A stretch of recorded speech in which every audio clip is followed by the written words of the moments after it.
시청자 여러분 안녕하십니까? BOA 뉴스투데이 시작합니다. 신종 코로나 바이러스 확진 판정을 받고 월터 리드 군병원에 입원했었던 도널드 트럼프 대통령이 5일 오후 퇴원했습니다.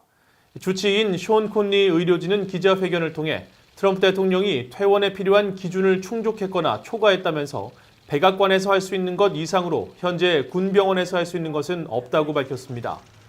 또 트럼프 대통령이 호흡기와 관련해 어떤 문제도 없으며 지난 72시간 이상 열이 없었고 산소 포화도 수준도 정상이었다고 밝히면서 다만 트럼프 대통령이 그동안 2차례 산소 보충을 받았다고 설명했습니다.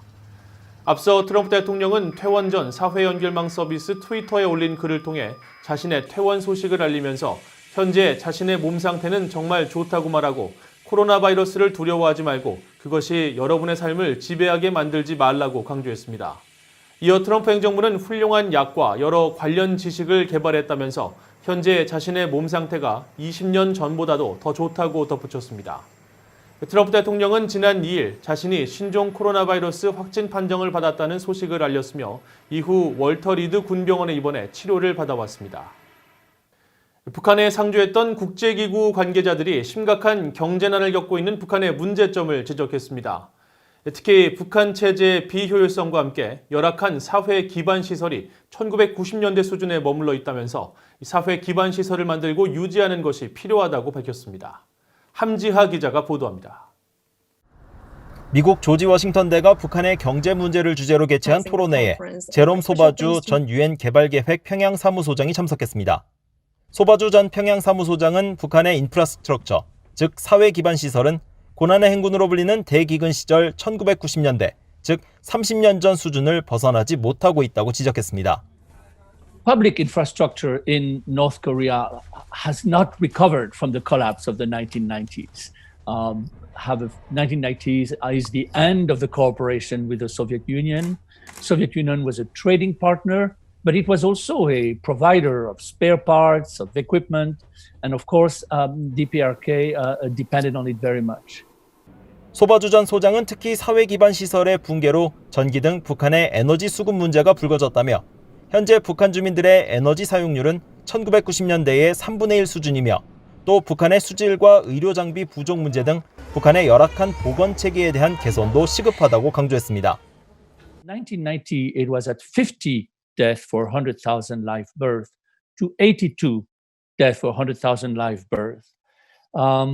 This is a very telling number when you know that for the rest of East Asia, excluding Japan, of course, the maternal mortality rate for the same period reduced by 72%.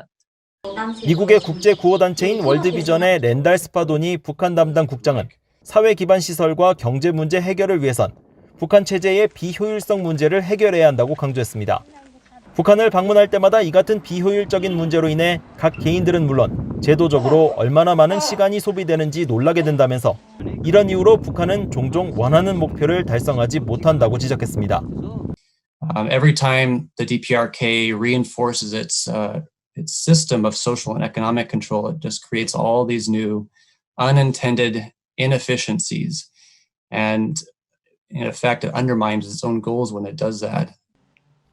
스파도니 국장은 그러면서 북한은 지속적으로 재원을 마련해 사회 기반 시설을 유지하는 방법을 찾아야 한다면서 북한의 휴대전화 회사가 이용자들에게 비용을 청구하며 사업을 유지하거나 최근 북한의 고속도로에 요금 정산소가 등장했다는 내용의 언론 보도를 사회 기반 시설에 대한 재원 마련의 사례로 제시했습니다. 전문가들은 전력이나 보건과 같은 국가가 관리하는 사업들은 휴대전화처럼 민간이 개입할 수 있는 여지가 적다는 점을 한계로 지적했습니다. 이날 토론회에 참석한 김중호 조지 워싱턴대 개건 교수는 미시적인 관점에서는 북한은 김정은 국무위원장 집권 후 변화들을 볼 수 있었다면서도 거시적인 관점에서 북한은 과거와 현재 사이에 근본적인 변화는 없다는 것을 발견할 수 있다고 지적했습니다. BOA 뉴스 함지하입니다. 미국과 중국의 갈등이 첨예화되고 있는 가운데 미국 의회가 중국을 전방위적으로 압박하기 위한 방안을 모색하고 있습니다. 북한의 핵 문제와 관련해서는 중국과 대립이 아니라 공조를 해야 한다는 의견과 중국은행에 대한 3자 제재와 같은 추가 압박에 더 무게를 둬야 한다는 두 가지 기류가 대두되고 있습니다. 이조은 기자가 보도합니다. 미국 의회에는 강경한 대중국 정책이 필요하다는데 대체적으로 초당적인 공감대가 있지만 북한의 핵 문제 해결을 위한 중국에 대한 접근법에서는 기류가 다소 엇갈립니다.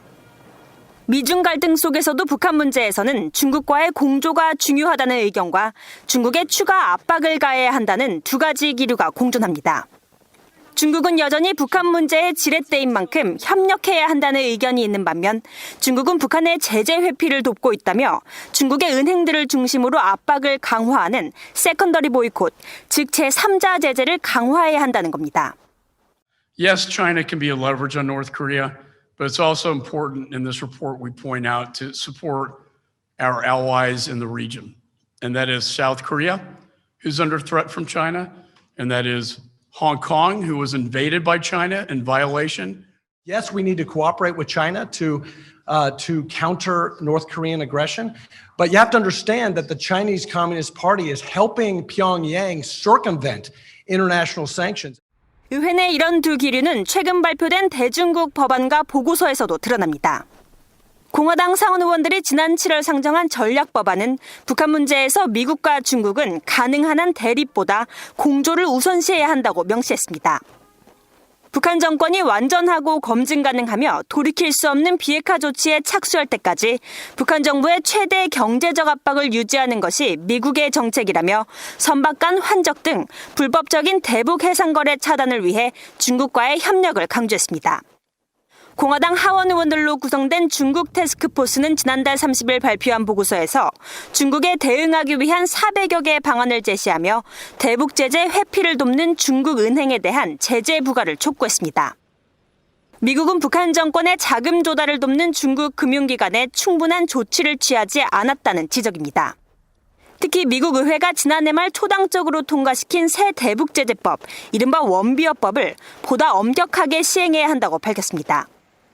원비어법은 불법 대북 거래를 돕는 중국은행에 세컨더리 보이콧, 즉 3자 제재를 부과해 북한의 국제 금융망을 원천 봉쇄하는 조치를 담고 있습니다. 중국 태스크포스는 또 미국의 특정 정책 목표를 달성하기 위해 중국 공산당의 구체적 행동과 제재를 연결해야 한다며 세컨더리 보이콧, 즉 제3자 제재를 집행할 것을 촉구했습니다. VA 뉴스 이존입니다. 북한군의 총격에 의해 피살된 한국 공무원의 고등학생 아들이 문재인 한국 대통령 앞으로 보낸 자필 편지를 통해 부친의 명예회복과 유해 송환을 위해 노력해줄 것을 촉구했습니다.